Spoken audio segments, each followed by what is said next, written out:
আসসালামু আলাইকুম সবাইকে, আশা করছি আপনারা সকলে ভালো আছেন। তো আজকে একটা বিষয় শেয়ার করার জন্য ক্যামেরাটা চালু করা। তো আমার স্টুডেন্টকে পড়া দিয়েছিলাম হচ্ছে রসায়নের যে বিভিন্ন আয়নীকরণ শক্তি, ইলেকট্রন আসক্তি, তড়িৎ ঋণাত্মকতা পড়া দিয়েছিলাম কালকে। তো উনি রাত্রে বসে থেকে এগুলা করছে, দেখেন এই যে বিমান ওড়াইছে, মানে পাইলট হবে মেবি। এই যে এখানে একটা ফোন আঁকাইছে, ফোনের ক্যামেরা, ওয়াইফাই আছে ঠিকঠাক, নেটও ঠিকঠাক আছে। আবার বেড ধরছে, এই যে বেড ধরছে 20,000 টাকার বেড। আবার যে 2 গুণ করলে এখানে পড়ছে একক দশক শতক হাজার অযুত লক্ষ, ওরে বাবারে।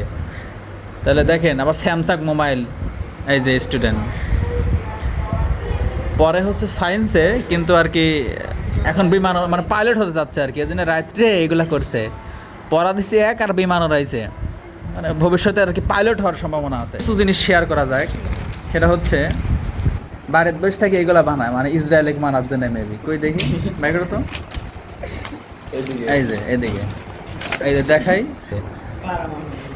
এই বোমা বানাইছে। তাহলে এগুলা কি? তাহলে আমাদের বাংলাদেশের গর্ব, এটা আমাদের বাংলাদেশের গর্ব। তাহলে এই হচ্ছে ঘটনা।